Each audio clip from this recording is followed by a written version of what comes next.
सद्यस्थिती बीडची पाहता मी स्वतःच आदरणीय दादांना आणि आदरणीय मुख्यमंत्र्यांना विनंती केली होती की बीडच्या पालकमंत्रीपदी आपण दादांना या ठिकाणी जिम्मेदारी द्यावी आणि दादांनाही विनंती केली होती की आपण बीडच्या पालकमंत्री म्हणून जबाबदारी घ्यावी.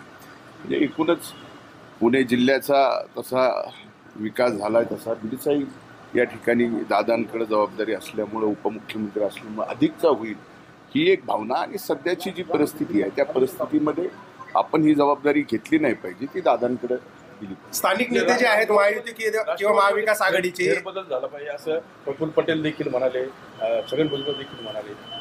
अंतर्गत निवडणुका देखील घेण्याचं नाही. आता त्या बाबतीमध्ये माझी काही आणखी चर्चा झाली नाही. मी आजच आलोय सांगते म्हणजे समारोपाच्या या कार्यक्रमाला.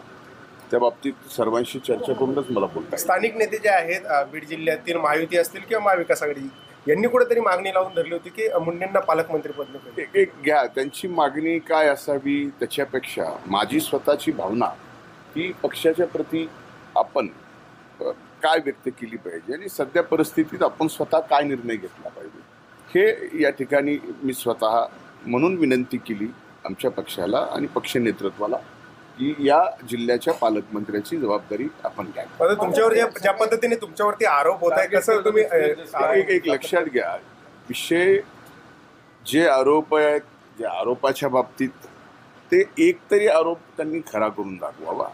विनाकारण मला त्यावर काही आत्ता बोलायचं नाही. ज्यावेळेस बोलायचं त्यावेळेस मी बोलायला कमी पडणार नाही हे आपल्याला माहिती आहे. आणि आत्ताची परिस्थिती पाहता बीड जिल्ह्यामध्ये सर्व सामाजिक सलोखा निर्माण व्यवस्थित होणं हे माझ्यासारख्या बीड जिल्ह्याच्या नागरिकाला मातीतल्या त्या माणसाला आवश्यक वाटणारी गोष्ट आहे.